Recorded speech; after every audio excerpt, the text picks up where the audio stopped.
Bagi Rusia dan 8 negara lain, senjata nuklir bukan hanya sebuah senjata biasa.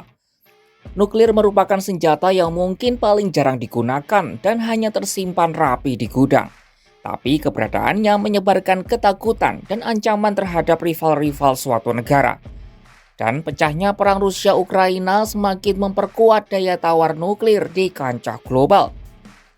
Perang ini membuat dunia terbiasa dengan penggunaan senjata nuklir sebagai alat tawar-menawar terakhir. Rusia, negara pemilik hulu ledak nuklir terbanyak di dunia, jelas menjadi pemain utama dalam negosiasi saling ancam. Bagaimana cara Putin dalam memanfaatkan nuklir untuk kepentingan negaranya?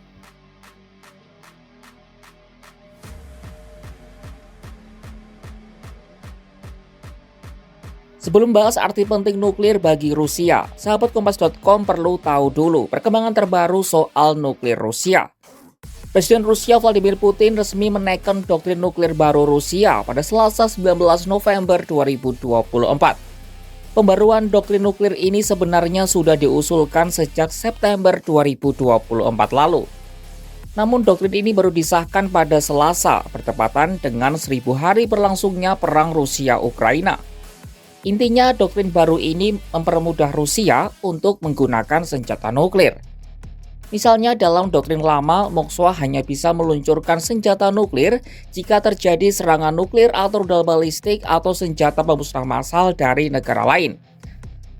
Namun dengan adanya doktrin baru, serangan nuklir balasan juga bisa dilakukan jika Moskwa diserang menggunakan rudal konvensional, jet tempur, pesawat nirawak alias drone, dan alutsista terbang lainnya.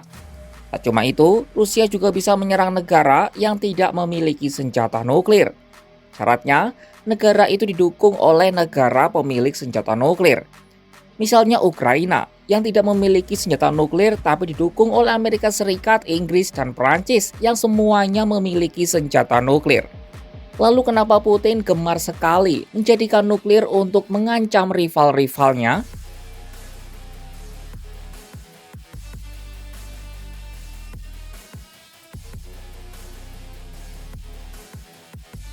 Sahabat Kompas.com perlu ketahui, motivasi negara-negara untuk memiliki senjata nuklir didasarkan pada aspek strategis, politik, dan prestis. Negara-negara yang memiliki senjata nuklir punya keuntungan dalam ketiga aspek itu. Adanya senjata nuklir selain memberikan persenjataan serta pelindung kelas wahid, juga sekaligus memberikan daya tawar lebih tinggi di hadapan negara lain. Daya tawar inilah yang dipahami betul oleh Vladimir Putin. Dilansir dari New York Times, Matthew Boone, profesor Universitas Harvard yang ahli di bidang nuklir menyebut perubahan doktrin nuklir sebagai cara Moskwa dalam mengancam Amerika. Keberadaan nuklir di Rusia membuat Putin berani memainkan kuasa. Kuasa ini diperuntukkan dalam kesepakatan atau negosiasi dengan negara lain, yakni memaksa negara lain mengikuti perintah Rusia. Jika perintah atau keinginan Rusia ditolak, Putin bisa mengancam dengan nuklir. Jika dituruti, privilege memiliki nuklir itu berhasil didapat. Meski begitu, Washington santai-santai saja terhadap ancaman nuklir ini. Sejumlah pejabat gedung putih mengabaikan doktrin itu sebagai ancaman nuklir yang tidak berarti. Dewan Keamanan Nasional Amerika menyebut pemerintahan Biden mengutuk doktrin baru tersebut, tetapi tidak menunjukkan rasa khawatir.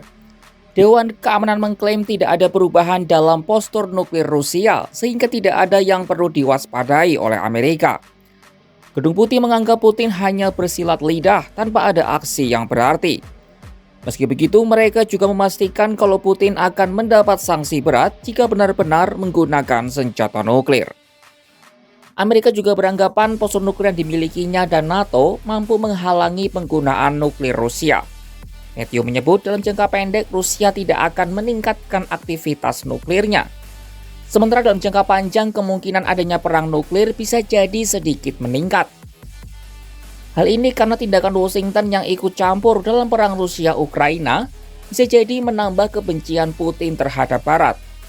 Apalagi Putin sudah menempatkan senjata nuklirnya di Belarusia. Selama ini Rusia terkekang dengan perjanjian New START yang membuat mereka harus membatasi jumlah senjata nuklir antar benua. Perjanjian antara Amerika dan Rusia itu bertujuan untuk meningkatkan keamanan nasional negeri Paman Sam. Tetapi perjanjian New START akan berakhir pada 4 Februari 2026 dan bisa jadi tidak diperpanjang. Jika begitu, Rusia dapat membuat senjata nuklir antar benua sebanyak-banyaknya. Merespon hal ini, Parlemen AS mulai waspada terhadap kemitraan Rusia-Cina dan kemungkinan dua negara itu menggunakan senjata mereka secara bersama-sama. Teruntuk Putin dan Rusia, nuklir adalah daya tawar terbaik yang mereka miliki. Senjata nuklir membuat mereka dapat mengancam negara-negara lain sekaligus menegaskan kekuasaannya. Ancaman ini terutama kepada Amerika Serikat yang mulai aktif ikut campur dalam perang Rusia-Ukraina. Lalu setelah doktrin nuklir diubah, langkah apa lagi yang akan dilakukan oleh Putin? Saksikan perkembangannya hanya di kanal YouTube Kompas.com.